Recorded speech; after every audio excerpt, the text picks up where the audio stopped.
여기는 삼방식당. 그러나 서귀포 본점은 아니고요.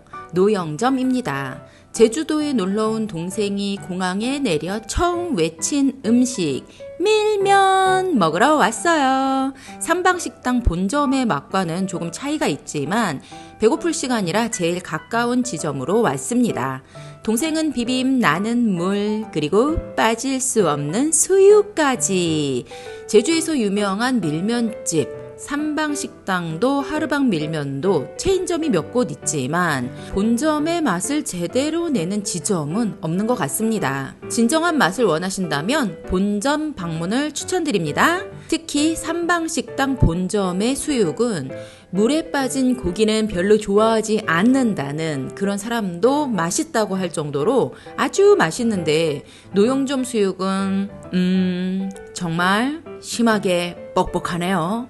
다이어트 할 때 먹는 그런 고기 맛 아세요? 딱 그 맛이 살 안 찔 것 같은 그런 고기 맛. 그래도 더운 날 밀면 한 그릇으로 배도 채우고 시원함 충전하고 내 동생이 사랑하는 말 타러 갑니다. 제주도에는 말 타는 곳이 몇 곳 있고 진정한 승마를 원한다면 개인이 하시는 작은 승마장을 더 추천드리지만 관광객 체험은 큰 곳에서 하는 게 조금 더 편리한 것 같아요.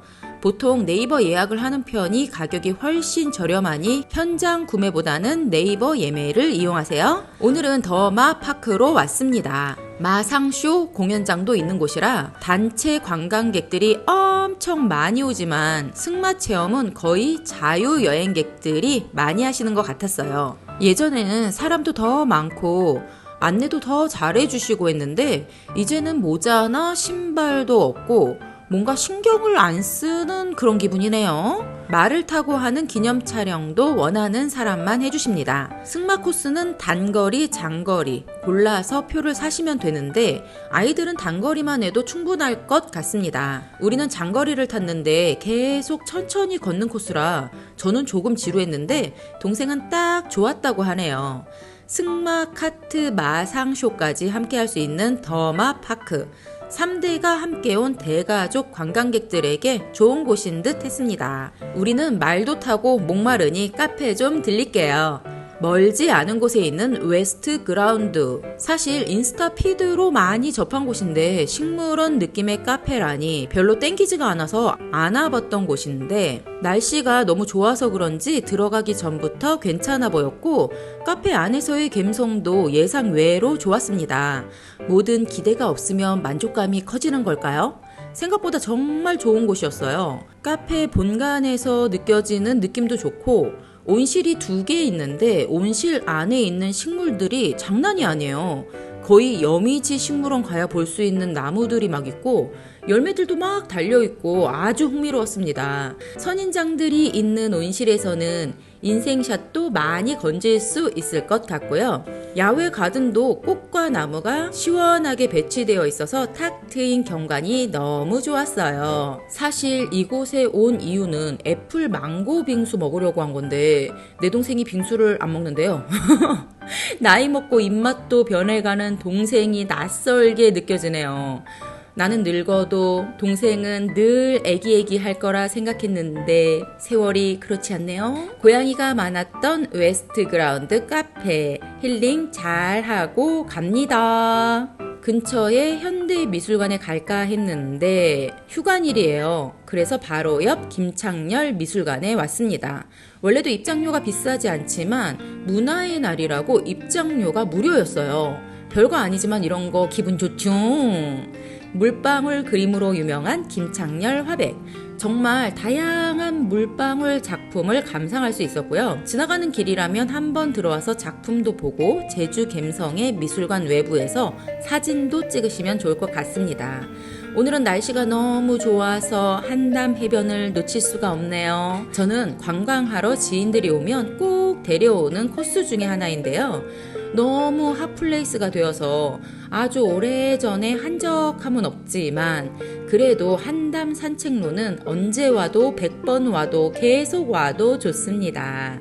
동생이 오면 투명 카약을 태워줘야지 하고 벼르고 있었는데 동생이 이런 위험한 건 안 타신다면서 정말 내 동생이 맞나요? 1년 사이에 뭔 일이 있었던 거죠? 아이에서 급 어른이 되어 온 느낌. 오랜만에 본 동생한테 적응 중입니다. 경치 좋은 한담 산책로를 걷고 저녁은 뭘 먹을까 물으니 오 마이 갓. 내 동생이 글씨 먹겠다는 메뉴는 샐러드요. 다운타우너 햄버거에 노티드 도넛의 정크푸드 천국인 한담, 이곳에서 샐러드를 외치는 나의 동생. 집에 들어가는 길에 샐러드를 사가기로 하고 아직 철들지 않은 나의 입맛을 챙기러 오랜만에 세들러 하우스 크로플을 사서 집으로 갑니다. 동생이 외치던 샐러드 사들고 집에 와서 조촐하게 저녁 식사. 동생이 나이 먹고 입맛이 철드니까 뭔가 여행이 재미없고 조금 지루해지는 것 같은 건 나의 착각일까요? 갈아 넣은 고기도 귀신같이 골라 먹던 내 동생이 토끼처럼 푸성기를 먹고 있는 이 상황, 매미 이상하네요. 마음이 좀 우울해. 저는 달달구리 크로플 좀 먹을게요. 크로플 먹으면서도 신경 쓰여서 스태퍼 밟아. 어쨌든 철 안 든 언니와 철든 동생의 하루가 가고 동생과의 두 번째 날이 돌아왔어요. 젠장 비 오네요. 괜찮아요. 뭐 비가 오면 또 실내 놀이터도 있고요. 알아서 놀아볼게요. 동생이 픽한 곳은 빛의 벙커인데 가는 길에 있는 스누피 가든부터 들릴게요. 지날 때마다 차들이 너무너무 많고 사람들이 너무 많아서 이제는 갈 일이 없겠다 했는데 오랜만에 온 스누피 가든. 단체 관광객들까지 입장객들은 정말 많았지만 스누피 가든이 실내 실외 할 것 없이 굉장히 넓어서 생각보다 그렇게 사람이 많은 느낌은 아니었습니다. 테마별로 구역구역 정말 잘 꾸며 놓았고요. 특히나 스누피 가든이라는 이름답게 실외 정원은 정말 넓고 구석구석 숨어있는 스누피를 찾아서 사진을 마구 찍다 보면 생각보다 관람 시간이 훨씬 오래 걸린답니다. 아무래도 실외 가든이 잘 되어 있으니 날씨가 쨍하고 좋은 날 오면 더 좋겠지만 부슬부슬 비가 살짝 내리는 날도 풀냄새에 안개에 운치가 있네요. 가든에 있는 카페에 앉아서 갬성을 좀 씹어봐도 좋겠지만 우리는 실내에 있는 카페에서 커피 한잔 할게요. 하하하. 그런데 어쩌다 보니 우리 근실이는 또 샐러드를 먹고 있네요. 아나 언니는 빵 뜯고 동생은 풀 뜯는 이 상황. 이제 현실을 받아들이고 푸성기 먹는 동생을 인정해야겠어요. 그럼 다음 코스 빛의 벙커를 고고! 빛의 벙커는 제주도에 제일 처음 생긴 미디어 아트 관광지고 이후에 아르떼 뮤지엄과 노형 슈퍼마켓이 생겨서 이제 동쪽, 서쪽, 그리고 시내까지 제주 어디에서나 즐길 수 있는 미디어 아트입니다. 빛의 벙커는 클림튼, 고흐, 고갱 등 작가들을 바꿔가며 한 작가의 작품을 몰입해서 보고 느낄 수 있는 공간인데 아무래도 본인이 좋아하는 작가의 작품을 감상할 때 조금 더 큰 감동이 있을 것 같다고 생각했거든요. 저는 고흐 때 와서 보고 이번에는 세잔의 작품을 하고 있는데 처음에는 제대로 즐길 줄 몰라서 그랬을까요? 고흐를 사랑하지만 그때는 감동이 그닥 크지 않았는데 세자는 별로 관심이 없는데 이번에는 자리 잡고 앉아 즐기는 미디어 아트가 꽤나 감동적이었네요. 내가 대단한 걸 느껴보겠다고 애쓰지 않고 그냥 앉아서 음악과 화면을 힘을 빼고 즐기니까 몰입형 체험이란 게 뭔지 조금은 알 것 같더라고요. 10분 정도 상영되는 칸딘스키 작품은 아이들이 참 좋아했고 미디어 아트와 정말 잘 어울리는 작품들인 듯 했습니다. 다음에는 달리 작품을 한다니 그때 또 와보고 싶네요. 그럼 잘 놀고 점심은 뭘 먹을까 하니 내 동생 선택은 냉면. 전철우 냉면이야요. 지난번에 내가 인스타에 전철우 냉면 먹었다고 피드 올린 걸 보고 먹고 싶다고 해서 왔어요. 아침에 밥을 먹여놨으니 샐러드와 면을 먹어도 참아주겠어. 오늘은 비는 안 그칠 것 같아요. 혹시나 들린 성산 일출봉에서는 비가 더 세차게 오네요. 초반에 명성답지 않게 인기가 식어버린 연돈 볼가츠는 메뉴가 엄청 다양해졌네요. 우리도 온 김에 몇 개 포장해서 집으로 갑니다. 가기 전에 맛 좀 봤어요. 치즈가 식으면 맛이 없으니까요. 이해해주세요. 그냥 집에 가기 아쉬운 우리 근실이는 펌프 삼매경. 입맛은 변해도 펌프 사랑은 여전하시네요. 동생과의 세 번째 날, 다행히 날씨가 화창합니다. 그런데 우리가 온 곳은 비 오는 날 오기 좋다는 실내 관광지네요. 제주 런닝맨과 박물관은 살아있다. 두 곳을 묶어서 표를 사면 좀 저렴해서 두 곳을 같이 가볼게요. 박물관은 살아있다는 엄청 오래된 스타일의 관광지고 촌스럽다고 생각을 해서 잘 안 오는 곳인데 오랜만에 와보니 은근 재미가 있더라고요.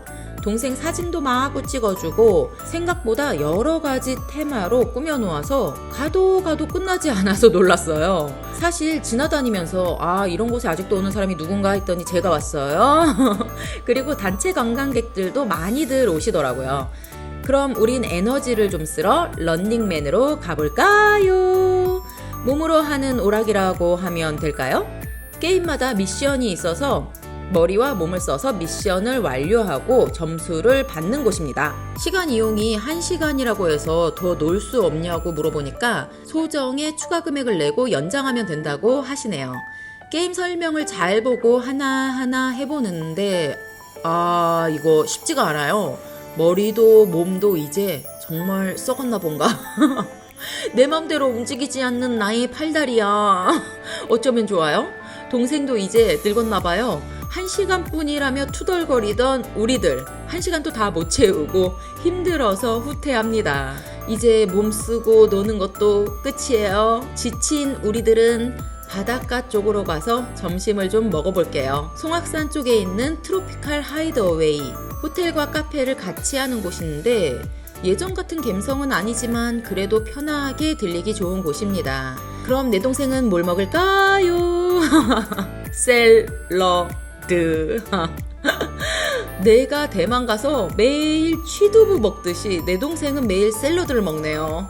같은 피 다른 느낌의 두 여자입니다. 바다를 보며 배도 채우고 목도 축이고 카페인도 채우니 뭔가 여유로워지네요. 좋아하는 것만 파는 내 동생은 오늘도 말을 타고 싶다고 하셔서 송악산 쪽으로 올라갑니다. 내가 또 언제 와도 100번 와도 계속 와도 좋아하는 코스가 송악산입니다. 바다를 끼고 걷는 송악산 둘레길은 정말 언제 봐도 아름다워요. 그러나 오늘은 근실이 원하는 대로 오래 걷는 건 포기하고 말 탑니다. 제대로 된 승마장이 아니라 짧은 맛배기 승마인데 가격이 많이 올랐네요. 원래 5,000원이었는데 10,000원, 2배나 올랐어요. 뭐든 오른다더니 송악산 말값도 올랐네요. 코스가 너무 짧아서 10,000원 내고 타라고 하기에는 조금 그런데 우리는 왔으니까 탑니다. 비싸니까 동생만 탑니다. 대신 동생은 2번 탑니다. 언니는 괜찮아요? 우리 근실이만 행복하다면? 착한 언니 코스프레 잠시 하고 원래 오늘 날씨가 좋으면 새별 오름을 올라가기로 했거든요. 동생과 나만의 추억의 장소 새별오름. 그런데 그 좋던 날씨가 새별오름에 오니까 구름 끼고 앞이 안 보이고 난리요 난리. 언니의 계략에 넘어가서 새별오름을 오르기로 했던 동생은 이 상황을 무지 좋아하는 것 같네요. 계획했던 일정이 사라져서 걱정했지만 다행히 새별오름 쪽에 새별 프렌즈가 있어서 놀러 왔습니다. 작은 동물원 같은 곳인데 빈손으로 동물들을 만나기 미안해서 먹이를 구입합니다. 새별 프렌즈의 주인공은 알파카예요. 우리나라에서는 보기 어려웠던 알파카. 요즘은 제주도 카페에도 몇 마리씩 있곤 하는데 그래도 새별 프렌즈에는 정말 많은 알파카들이 살고 있습니다. 당근을 먹으라고 주는데 지천에 널린 풀들을 열심히 뜯느라고 내 당근은 쳐다를 보지를 않아요. 이 당근을 다 어쩌나 하고 애원하며 구걸하며 당근을 먹였는데 당근은 알파카 말고도 염소도 먹고 토끼도 먹고 먹는 애들이 많았어요. 괜히 알파카한테 애원하며 다 먹인 내 당근이 갑자기 너무 아깝네요. 새별 프렌즈는 해외에 다니면서 놀러 갔던 오픈형 동물원이 생각나는 곳이었습니다. 사람의 재미보다 동물의 복지를 생각한 듯한 살짝 어설퍼 보이고 부실해 보였지만 동물을 사랑하는 아이들은 정말 좋아할 것 같았습니다. 우리는 동물들 배 채워주고 우리도 목 좀 축이자 하고 바로 위에 있는 새별 카페로 갑니다. 새별 오름 뷰를 바라보며 커피와 빵을 먹을 수 있는 새별 카페. 빵 맛도 기본은 하는데 어른 입맛이 되어버린 동생 눈치가 보여서 나 빵은 패스. 차 한 잔 마시며 잠시 쉬어갑니다. 새별 오름에 못 오른 것이 아쉬워서 집 근처의 용담 해안도로 쪽에 있는 도드봉에 올라봅니다. 공항에서 가깝고 오르기도 힘들지 않아서 공항 가기 전 시간이 조금 남은 관광객들이 많이 오는 곳이에요. 저도 종종 와도 좋은 곳입니다. 한라산도 바다도 가깝게 보이고 내리는 비행기를 보는 것도 재미있고 나름 포토존도 있어서 작지만 알차고 야무진 코스랍니다. 올라갈 때와 내려올 때 다른 길로 오가면 또 다른 경치를 볼 수도 있어요. 도드봉 입구 쪽부터 시작하는 무지개 길은 또 지나칠 수가 없는 포토 스팟이죠. 얼마 전에 페인트 칠을 다시 해서 조금 더 선명한 무지개 길을 볼 수 있답니다. 제주는 며칠을 와도 시간이 참 후딱 지나가죠. 3박 4일 넉넉히 왔다고 생각한 동생 일정도 끝이 났네요. 마지막 날 비행기 타기 전에 동생의 마지막 식사는 전복죽입니다. 아침 8시부터 오픈해서 아침 식사하러 오는 손님이 많은 해녀 잠수촌. 기본 반찬으로 사이즈는 작지만 갈치조림과 고등어 구이도 나오고 셀프 서비스로 계란 후라이도 해먹을 수 있어서 아이 포함, 부모님 포함 가족 단위 손님들이 많이들 오시는 곳. 대단한 맛은 아니지만 기본은 하는 맛과 편리성 때문에 종종 오는 곳입니다. 아침밥도 다 먹고 이제 정말 근시리의 제주 일정이 끝이 나네요. 다음에 또 보자 내 동생. I love you. 바이바이.